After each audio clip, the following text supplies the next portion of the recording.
Hello guys, मैं अशोक यादव आप सभी का स्वागत करता हूं सुगम स्टडी में। गाइस, चैनल को सब्सक्राइब कर लीजिएगा और बेल आइकन को प्रेस करके वीडियो लाइक शेयर जरूर करिएगा। गाइस, आज हम बात करेंगे अथर्ववेद। बहुत इंपॉर्टेंट टॉपिक है। एसएससी, बैंकिंग, रेलवे, सीडीएस सभी वनडे कॉम्पिटिटिव एग्जाम के लिए इंपॉर्टेंट है गाइस, तो चैनल को सब्सक्राइब जरूर करिएगा। चलते हैं, टॉपिक स्टार्ट करते हैं। सो गाइस, अथर्ववेद स्टार्ट करने से पहले मैं आपको कुछ वंश है वो समझा देता हूँ, उसके बाद से मैं अथर्ववेद के बारे में बताऊंगा। ठीक है गाइस, तो पहले कुछ वंश है वो समझ लीजिए। पुराणों से जो संबंधित वंश है उसको, विष्णु पुराण से संबंधित जो वंश है वो मौर्य वंश है। मत्स्य पुराण से जो संबंधित वंश है वो आंध्र सातवाहन है। वायु पुराण से संबंधित जो वंश है वो गुप्त वंश है। ठीक है, बहुत इंपॉर्टेंट, एग्जाम में कई बार क्वेश्चन पूछा जाता है कि विष्णु पुराण से संबंधित कौन सा वंश है, तो मौर्य वंश है। मत्स्य पुराण से संबंधित कौन सा वंश है, तो आंध्र सातवाहन।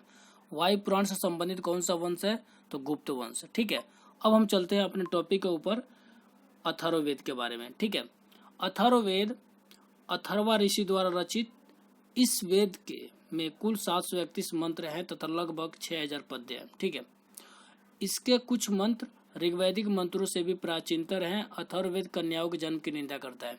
ठीक है, देखिए ध्यान से समझिए, अथर्ववेद के रचयिता कौन है, तो अथर्वा ऋषि। कौन है? अथर्वा ऋषि। अथर्ववेद के रचनाकार कौन है? अथर्वा ऋषि। इस वेद में कुल कितने मंत्र हैं, तो 731 मंत्र, आपको ध्यान रखिएगा। और अथर्ववेद में कितने पद्य हैं, तो लगभग 6000 पद्य हैं। ठीक है, ये ध्यान रखिएगा। अथर्ववेद में कुछ ऐसे जो मंत्र हैं जो ऋग्वैदिक मंत्रों से भी प्राचीनतर है, ये भी ध्यान रखिएगा। अथर्ववेद में कुछ ऐसे मंत्र भी हैं जो ऋग्वैदिक मंत्रों से भी प्राचीनतर है। ठीक है, अथर्ववेद बताता है कि कन्याओं की जन्म की निंदा करता है। अथर्ववेद क्या कहता है? कन्याओं के जन्म की निंदा करता है। एग्जाम के पढ़ने में से बहुत इंपॉर्टेंट है। कन्याओं के जन्म की निंदा कौन करता है, तो अथर्ववेद करता है। ध्यान रखिए, किस वेद में इसका उल्लेख है, तो अथर्ववेद में। कन्याओं के जन्म की निंदा जो करता है किस वेद में किया जाता है, तो अथर्ववेद में। ध्यान रखिएगा। ठीक है, आगे देखते हैं दूसरा कॉन्सेप्ट। ये जो इम्पोर्टेंट किस वजह से इम्पोर्टेंट है अथर्ववेद, किस वजह से इम्पोर्टेंट है? ठीक है, तो ऐतिहासिक दृष्टि से अथर्ववेद का महत्व इस बात में है कि इसमें कन्याओं, सामान्य मनुष्यों के विचारों तथा अंधविश्वासों का विवरण मिलता है। ठीक है, वो इसी बात से इम्पोर्टेंट है कि भाई जो नॉर्मल इंसान होते हैं, मनुष्य होते हैं, उनके विचारों का इसमें उल्लेख है और अंधविश्वासों का सबसे ज्यादा इसमें जिक्र किया जाता है। इसी वजह से बहुत इंपॉर्टेंट है ऐतिहासिक दृष्टि से। ठीक है, आपसे क्वेश्चन यही पूछा जाता है एग्जाम में कि अंधविश्वास का जिक्र किस वेद में किया गया है, तो अथर्ववेद में किया गया। आपको ध्यान रखेंगे। ठीक है, आगे देखते हैं। देखिए यहाँ पे दिया पृथ्वी सूक्त। पृथ्वी सूक्त गलत लिखा हुआ, मैं आपको लिख के बता देता हूँ। पृथ्वी सूक्त, ओके, इस तरह से लिखते हैं पृथ्वी सूक्त।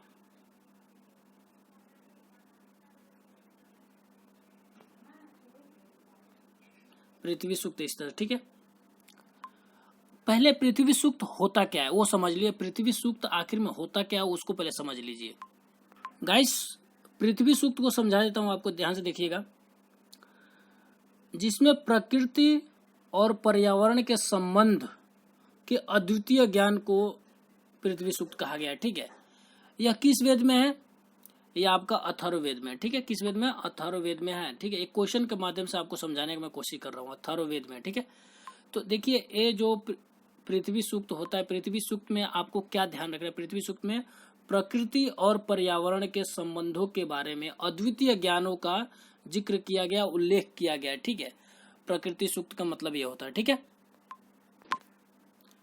पृथ्वी सूक्त आपको समझ में आ गया होगा। तो पृथ्वी सूक्त अथर्ववेद का प्रतिनिधि सूक्त है। अगर आपसे क्वेश्चन पूछा जाता है, यहीं से डायरेक्टली क्वेश्चन पूछा जाता है कि अथर्ववेद का प्रतिनिधि सूक्त कौन सा है, अथर्ववेद का प्रतिनिधि सूक्त कौन सा है, तो पृथ्वी सूक्त। ठीक है, आपको ये ध्यान रखना है। इसमें मानव जीवन के सभी पक्षों का ध्यान रखा गया है, जैसे गृह निर्माण, कृषि की उन्नति, व्यापारिक मार्गों का गहन, रोग निवारण, समन्वय, विवाह तथा प्रणय गीतों, राजभक्ति, राजा का चुनाव, बहुत से वनस्पतियों एवं औषधियों, शाप, वशीकरण, प्रायश्चित, मातृभूमि, महात्म्य आदि का विवरण दिया गया है। कुछ मंत्रों में जादू टोने का भी वर्णन है। तो देखिए क्वेश्चन आपसे डायरेक्टली पूछा जाता है क्या कि जादू टोने का वर्णन किस वेद में किया गया है, तो आपको अथर्ववेद में दिया गया है। शाप और वशीकरण का जिक्र किस वेद में किया गया है, तो आपको अथर्ववेद में किया गया है। ठीक है, आपको गृह निर्माण का जिक्र किस वेद में किया गया है, तो अथर्ववेद में किया गया है। एक और क्वेश्चन सबसे इंपॉर्टेंट पूछा जाता है इसमें, वो है आपका औषधि वनस्पति एवं औषधियों का जिक्र किस वेद में किया गया है। ठीक है, तो अथर्ववेद में किया गया है। ठीक है, ये सारी इंपॉर्टेंट जितना मतलब ये लाइन लिखा गया ना, ये पूरा इंपॉर्टेंट है आपके एग्जाम के पॉइंट ऑफ व्यू से। जो इंपॉर्टेंट है मैं वो बता दिया, एग्जाम में जो पूछा गया अभी तक मैं वो बता दिया हूँ। ठीक है, आगे चलते आगे देखते हैं। अथर्ववेद में परीक्षित को कुरुओं का राजा कहा गया है। क्वेश्चन आपसे डायरेक्टली एग्जाम में ये पूछा जाता है कि अथर्ववेद में कुरुओं का राजा कौन था। अथर्ववेद में कुरुओं का राजा कौन था, तो आपको ये बताना है परीक्षित था। ठीक है, तथा कुरु देश की समृद्धि का अच्छा चित्रण मिलता है। ठीक है, ये आपके एग्जाम पॉइंट ऑफ व्यू से नहीं है, लेकिन ये एग्जाम पॉइंट ऑफ व्यू थोड़ा सा आपको ध्यान रखिएगा इसमें। आगे देखते हैं। इसमें सभा और समिति को प्रजापति की 2 पुत्रियों का कहा गया। ठीक है, सभा एवं समिति, प्रजापति की 2 पुत्रियां कहा गया। ये ध्यान रखिएगा, ये बहुत ही इंपॉर्टेंट है ये लाइन। इससे एक क्वेश्चन बनता है, आपको क्वेश्चन भी दिखा देता हूं। देखिए, सभा और समिति प्रजापति की 2 पुत्रियां थीं का उल्लेख किस वेद में मिलता है। ठीक है, तो ये आपका अथर्ववेद में मिलता है। ठीक है, ये क्वेश्चन कई बार एग्जाम में पूछा जा चुका है। ठीक है, ध्यान रखिए। आगे कंसेप्ट देखते हैं। सबसे प्राचीन वेद कौन सा है, ऋग्वेद है, और सबसे बाद का वेद कौन सा, अथर्ववेद है। आपसे एग्जाम में क्वेश्चन पूछा जा चुका, कई बार पूछा गया गाइस, कई बार, एक बार नहीं कई बार रिपीट किया गया है। सबसे प्राचीन वेद कौन सा है, तो ऋग्वेद है। सबसे बाद का वेद कौन सा है, तो अथर्ववेद है। अब वेदों की संख्या कितनी है, 4 है। ठीक है, ध्यान रखें। आगे देखते हैं, ये बहुत इंपॉर्टेंट लाइन है। वेदों को भली भांति समझने के लिए 6 वेदांगों की रचना की गई है। तो एग्जाम में क्वेश्चन यही पूछा जाता है कि वेदांगों की संख्या कितनी है, वेदांगों की संख्या कितनी है, तो वेदांगों की संख्या 6 है। ध्यान रखें, 6। ठीक है, वेदांगों की संख्या 6 है। वो कौन कौन से, वो देख लीजिए। शिक्षा, ज्योतिष, कल्प, व्याकरण, निरुक्त तथा छंद, ये 6 है। इसके माध्यम से हम पूरे वेद को अच्छी तरह से समझ सकते हैं, पढ़ सकते हैं। ठीक है, आगे देखते हैं। भारतीय ऐतिहासिक कथाओं का सबसे अच्छा क्रमबद्ध विवरण पुराणों में मिलता है। ये एग्जाम पॉइंट ऑफ व्यू से लाइन बहुत इंपॉर्टेंट है। भारतीय ऐतिहासिक कथाओं का सबसे अच्छा क्रमबद्ध विवरण किसमें मिलता है, क्वेश्चन ऐसे आता है एग्जाम में। भारतीय ऐतिहासिक कथाओं का सबसे अच्छा क्रमबद्ध विवरण किसमें मिलता है, तो पुराणों में मिलता है। ठीक, किसमें, पुराणों में। ठीक है, आगे देखते हैं। इसके रचयिता लोमहर्ष अथवा इनके पुत्र उग्रश्रवा को माना जाता है। ठीक है, और मानो पुराणों के रचनाकार कौन होते हैं, पुराणों के रचनाकार कौन है, लोमहर्ष या उग्रश्रवा।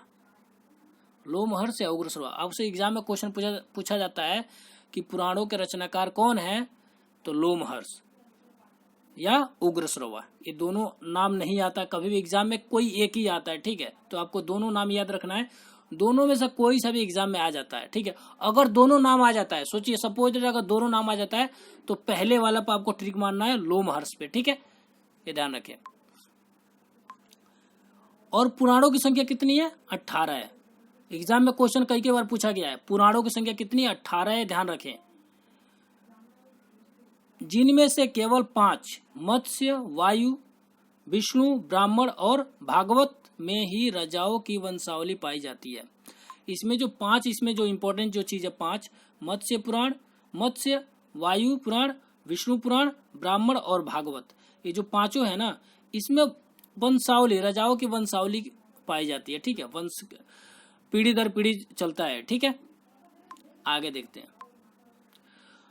जो पुराणों में मत्स्य पुराण सबसे प्राचीन एवं प्रामाणिक पुराण है। ये एग्जाम के पॉइंट ऑफ व्यू से बहुत इंपॉर्टेंट है, कई बार एग्जाम में पूछा जा चुका है। ठीक है, आपसे पूछा जाता है ऐसे ही कि सबसे प्राचीन एवं प्रामाणिक पुराण कौन सा है। सबसे प्राचीन एवं प्रामाणिक पुराण कौन सा है, तो वो है मत्स्य पुराण। ठीक है, कौन सा है, मत्स्य पुराण, आपको ध्यान रखना है। आगे देखते हैं। अधिकतर पुराण सरल संस्कृत श्लोक में लिखे गए हैं। जो पूरा जो अधिकतम जितना पुराणों के बारे में बात किया जाएगा तो सरल संस्कृत श्लोक में लिखे गए हैं। ठीक है, स्त्रियां तथा शूद्र जिन्हें वेद पढ़ने की अनुमति नहीं थी वे भी पुराण सुन सकते थे। सुन सकते थे, पढ़ नहीं सकते थे, ध्यान रखें, ये सिर्फ सुन सकते थे, ध्यान रखना है। तो आपसे एग्जाम में पूछा जा सकता है ऐसे कि स्त्रियां तथा शूद्र जिन्हें वेद पढ़ने की अनुमति नहीं थी, स्त्रियां तथा शूद्र जिन्हें वेद पढ़ने की अनुमति नहीं थी, क्या वे पुराण सुन सकते थे।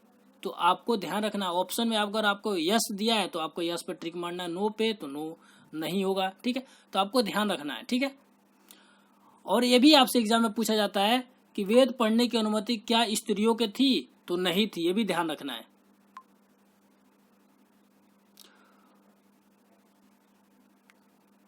पुराणों का पाठ पुजारी मंदिरों में किया करते थे। ठीक है, ये ध्यान रखें। और मान लो कि जो पुजारी होता है, इसका अगर पुराणों का पाठ कहाँ किया जाता है, तो मंदिर में। कौन करता था, पुजारी करता था, ये ध्यान रखना है। आगे देखिए।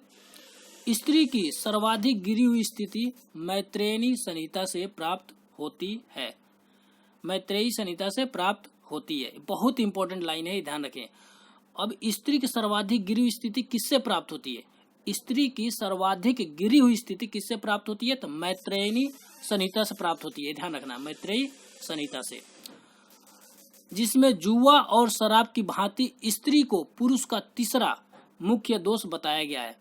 तो आप सभी को इस बात को ध्यान रखना है कि जुआ, शराब और स्त्री, ये तीनों चीज जो पुरुषों के लिए सबसे मुख्य दोष बताया गया है। ठीक है, मुख्य दोष बताया गया है मैत्रेयी संहिता में। ठीक है, अब ये ध्यान रखना आपको, स्त्री की सर्वाधिक गिरी स्थिति किसमें प्राप्त होती है, मैत्रेयी संहिता में प्राप्त होती है। एग्जाम के पॉइंट ऑफ व्यू से बहुत इंपॉर्टेंट है। आगे देखते हैं, ये भी लाइन आपके इंपॉर्टेंट है। सतपथ ब्राह्मण में स्त्री को पुरुष की अर्धांगिनी कहा गया है। पुरुष की अर्धांगिनी कहा गया। ये लाइन मेरे को बहुत पसंद आता है, इस लाइन को मैं जब भी पढ़ता हूँ मैं खुश हो जाता हूँ।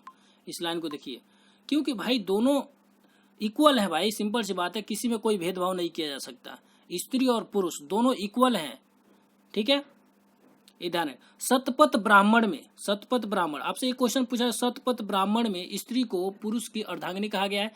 तो आपसे क्वेश्चन पूछा जाता है कि स्त्री को पुरुष की अर्धांगिनी किस में कहा गया है, तो सतपथ ब्राह्मण में कहा गया है, सतपथ ब्राह्मण में कहा गया है, ध्यान रखिएगा। ये आगे वाला लाइन बहुत इंपॉर्टेंट है।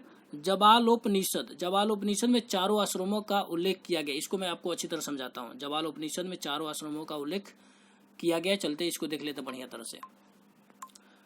तो देखिए, जबालोपनिषद में चारों आश्रमों का उल्लेख किया गया। वो चारों आश्रम कौन कौन से, वो देख लीजिए। ब्रह्मचर्य है, सबसे पहला जो ब्रह्मचर्य, उसके बाद से गृहस्थ है, उसके बाद से वानप्रस्थ है, उसके बाद से संन्यास है। ये चारों आश्रमों का जिक्र किया गया है। किसमें, जबालोपनिषद में, ये ध्यान रखिएगा। ये लाइन भी एग्जाम के पॉइंट से बहुत इंपॉर्टेंट है। मनुस्मृति ग्रंथों में सबसे प्राचीन एवं प्रामाणिक मनुस्मृति, सॉरी फ्रेंड्स ध्यान से देखें, स्मृति ग्रंथों में सबसे प्राचीन एवं प्रामाणिक मनुस्मृति मानी जाती है। अब से क्वेश्चन में यही एग्जाम में पूछा जाता है डायरेक्टली, स्मृति ग्रंथों में सबसे प्राचीन एवं प्रामाणिक ग्रंथ कौन सा है, तो मनुस्मृति है। कौन सा है, मनुस्मृति, ये ध्यान रखें। स्मृति ग्रंथों में सबसे प्राचीन एवं प्रामाणिक ग्रंथ कौन सा है, तो मनुस्मृति ग्रंथ है। कौन सा, मनुस्मृति ग्रंथ, ये ध्यान रखें। यह शुंग काल का मानक ग्रंथ था। अब क्वेश्चन पूछा था शुंग काल का मानक ग्रंथ कौन सा है, तो मनुस्मृति है। कौन सा है? मनुस्मृति। शुंग काल का मानक ग्रंथ कौन सा है, तो मनुस्मृति है। आगे देखिए एक और लाइन यहाँ पे, नारद स्मृति गुप्त युग के विषय में जानकारी प्रदान करता है। गुप्त युग के विषय में जानकारी कौन प्रदान करता है, तो नारद स्मृति प्रदान करता है। कौन सा? नारद स्मृति। गुप्त युग के विषय में जानकारी प्रदान कौन करता है, तो आपको नारद स्मृति प्रदान करता है, ध्यान रखें। आगे देखते हैं, बहुत इंपॉर्टेंट लाइन है ये भी। जातक में बुद्ध की पूर्वजन्म कहानी वर्णित है। ठीक है, बुद्ध की पूर्वजन्म कहानी किसमें वर्णित है, तो जातक में वर्णित है। कई बार एग्जाम में पूछा गया है। ठीक है, हीनयान का प्रमुख ग्रंथ कथा वस्तु है। डायरेक्टली क्वेश्चन पूछा जाता है डायरेक्टली, हीनयान का प्रमुख ग्रंथ कौन सा है, तो कथा वस्तु है। ठीक है, जिसमें महात्मा बुद्ध का जीवन चरित्र अनेक कथानकों के साथ वर्णित है। ठीक है, आगे देखते हैं। ये भी लाइन बहुत important exam point of view से। जैन साहित्य को आगम साहित्य कहा जाता है, आगम कहा जाता है। ठीक है, जैन साहित्य को आगम कहा जाता है। किस साहित्य को आगम कहा जाता है? किस साहित्य को आगम कहा जाता है, तो जैन साहित्य को आगम कहा जाता है। लास्ट ईयर क्वेश्चन पर उठा के देख लीजिएगा, ये क्वेश्चन 100% आपको मिलेगा। आगे देखते हैं, जैन धर्म का प्रारंभिक इतिहास कल्पसूत्र से ज्ञात होता है। अब क्वेश्चन एग्जाम में ऐसे बनता है, जैन धर्म का प्रारंभिक इतिहास किससे प्राप्त होता है, तो कल्पसूत्र से प्राप्त होता है। ठीक है, जैन ग्रंथ भगवती सूत्र में महावीर के जीवन कृत्य तथा अन्य समकालिकों के साथ उनके संबंधों का विवरण मिलता है। ठीक है, आगे देखते हैं, बहुत इंपॉर्टेंट लाइन ये आगे आपके एग्जाम के पॉइंट ऑफ व्यू से। अर्थशास्त्र के लेखक कौन है? चाणक्य। चाणक्य का उपनाम कौटिल्य भी है और विष्णुगुप्त भी है। ठीक है, ध्यान रखें। यह 15 अधिकरणों और 180 प्रकरणों में विभाजित है। अब यहाँ तक एग्जाम में क्वेश्चन पूछा जाता है, अर्थशास्त्र के लेखक कौन है? अर्थशास्त्र के लेखक आपके चाणक्य हैं, ये ध्यान रखें। अर्थशास्त्र कितने अधिकरणों में विभक्त है, तो वो 15 अधिकरणों में विभक्त है। कितने प्रकरणों में विभक्त है? अर्थशास्त्र कितने प्रकरणों में विभक्त है, तो 180, ये ध्यान रखें। जो अर्थशास्त्र है मौर्यकालीन इतिहास की जानकारी प्रदान करता है। ठीक है, देखिए जो आपका मौर्यकालीन है, मौर्यकालीन के बारे में किससे पता जी? अर्थशास्त्र, जो अर्थशास्त्र चाणक्य जिन्होंने इसको लिखा था, तो जो अर्थशास्त्र से मौर्यकालीन इतिहास की जानकारी प्राप्त होती है, ये भी ध्यान रखना है। ठीक है, और ये सबसे इम्पोर्टेंट वाली चीज देखिएगा, ये अनुवादक हैं जो अर्थशास्त्र के जो चाणक्य जी ने जो बुक लिखे थे, उस बुक को जिन्होंने अनुवाद किया था वो कौन थे? श्याम शास्त्री थे। कौन थे? श्याम शास्त्री थे, ये भी ध्यान रखिएगा। संस्कृत साहित्य में ऐतिहासिक घटनाओं को क्रमबद्ध लिखने का सर्वप्रथम प्रयास कल्हड़ के द्वारा किया गया। देखो सबसे इंपॉर्टेंट क्वेश्चन से यहाँ डायरेक्टली बन जाता है कि संस्कृत साहित्य में ऐतिहासिक घटनाओं को क्रमबद्ध लिखने का प्रयास सर्वप्रथम किसने किया था? तो कल्हड़ ने किया था। किसने किया था? कल्हड़ ने किया था। अब कल्हड़ के द्वारा जो रचित पुस्तक थी कौन सी थी? राज तरंगिणी। कौन सी थी? राज तरंगिणी थी। ठीक है, और जो राज तरंगिणी जो बुक थी किससे संबंधित था? कश्मीर के इतिहास से संबंधित था। तो क्वेश्चन ये पूछा जाता है डायरेक्टली, कश्मीर के इतिहास से संबंधित कौन सी पुस्तक है? तो राज तरंगिणी है। ठीक है, राज तरंगिणी को रचनाकार कौन सा है? तो कल्हड़ है। ठीक है, कल्हड़ है, ये ध्यान रखें। एग्जाम का पॉइंट ऑफ व्यू से सब चीज बता रहा हूं। आगे देखिए, अरबों की सिंध विजय का वृतांत चचनामा में प्राप्त होती है। ठीक है, चचनामा में सुरक्षित है। तो सिंध चचनामा में सुरक्षित है। तो चचनामा के लेखक कौन है? अली अहमद। तो चचनामा के लेखक कौन है? अली अहमद। डायरेक्टली क्वेश्चन ऐसे बनता है, ये ध्यान रखिएगा। अष्टाध्यायी बहुत इंपॉर्टेंट एग्जाम के पॉइंट से, बहुत important, very very most important. Ashtadhyayi के लेखक कौन है? पारणी है। कौन है? अष्टाध्यायी के लेखक कौन है? पारणी है। ये संस्कृत भाषा की व्याकरण की पुस्तक प्रथम थी। ठीक है, प्रथम ये बुक है, ध्यान रखिएगा। अष्टाध्यायी प्रथम पुस्तक है संस्कृत भाषा के व्याकरण की, ठीक है। इससे मौर्य के पहले का इतिहास तथा मौर्य युगीन राजनीतिक अवस्था की जानकारी प्राप्त होती है, ये भी ध्यान रखिएगा। आगे देखते हैं। कात्यायन की गार्गी संहिता एक ज्योतिष ग्रंथ है। ज्योतिष ग्रंथ कौन सा है? कात्यायन की गार्गी संहिता। कात्यायन की गार्गी संहिता एक ज्योतिष ग्रंथ है। फिर भी इससे भारत पर होने वाले यवन आक्रमण का उल्लेख मिलता है, ठीक है। फिर भी इसमें भारत पर होने वाले यवन आक्रमण का उल्लेख मिलता है, ध्यान रखिएगा। ये इंपॉर्टेंट आपके एग्जाम पे पॉइंट ऑफ व्यू से ये लाइन। पतंजलि पुष्यमित्र शुंग के पुरोहित थे। पुष्यमित्र शुंग के पुरोहित कौन थे? पुष्यमित्र शुंग के पुरोहित कौन थे? तो पतंजलि थे, ध्यान रखिएगा, पतंजलि थे, पतंजलि। इनके महाभाष्य से शुंगों के इतिहास का पता चलता है। पतंजलि के महाभाष्य से शुंगों के इतिहास का पता चलता है। शुंगों के इतिहास का पता किससे चलता है? पतंजलि से चलता है, पतंजलि के महाभाष्य से चलता है, ठीक है, ध्यान रखिएगा। सो गाइस, अगर आपको वीडियो पसंद आए तो वीडियो लाइक जरूर करिएगा। अगर आपको कोई सा भी प्रॉब्लम है तो वो कमेंट करके जरूर बताइएगा। अगर किसी चीज़ का आपको रिक्वायरमेंट है वो भी कमेंट करके जरूर बोले, जिससे आपकी रिक्वायरमेंट, आपकी प्रॉब्लम मैं सॉल्व कर सकूं। Thank you friends for watching. जय हिंद फ्रेंड्स।